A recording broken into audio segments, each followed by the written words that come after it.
Today, the U.S. Supreme Court heard a Mississippi case that could completely reshape abortion rights by possibly overturning Roe v. Wade. The 6-3 conservative majority will openly consider not just whether they should do it, but how the state of Mississippi is asking for the high court to overturn Roe v. Wade and uphold a state ban on most abortions after 15 weeks of pregnancy. Lower courts have found that ban unconstitutional. At least 25 other states, including Michigan, are expected to ban or severely restrict abortion rights if the high court overturns Roe v. Wade. In Michigan's case, picking up where it left off about 90 years earlier. 13 on your side's Charlie Tinker joins us now with a local reaction and what we're learning about an old state law. Charlie. Well, Julia, the consensus does seem to be the decision they're weighing will change how things are done one way or another. What's less clear at this moment is the scope of that change.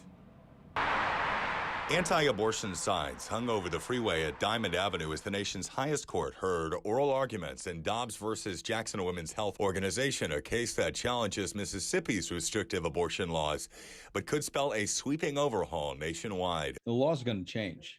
There's no question the law is going to change. Michael McDaniel teaches constitutional law at WMU.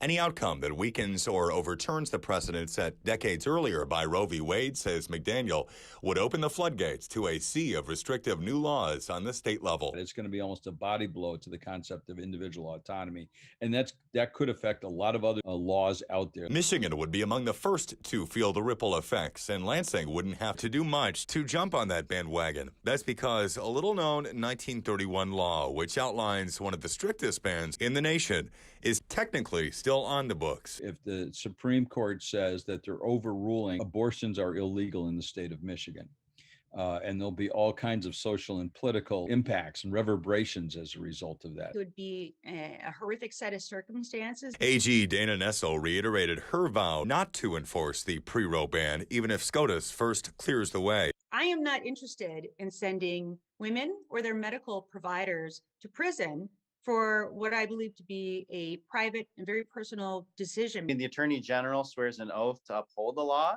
and we think the Attorney General should do that. Pro-life groups Wednesday urged Nessel to reverse course.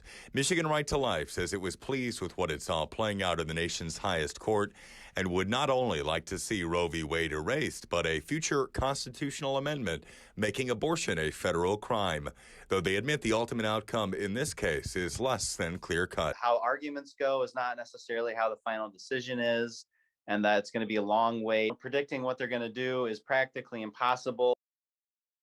Yeah, as we saw during another well-known challenge back around about 1992, when sides did seem to point to a similar reversal.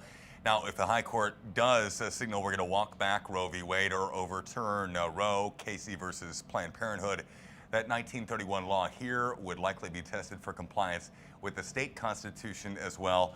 Either way, Juliet, no decision expected until about the middle of next year.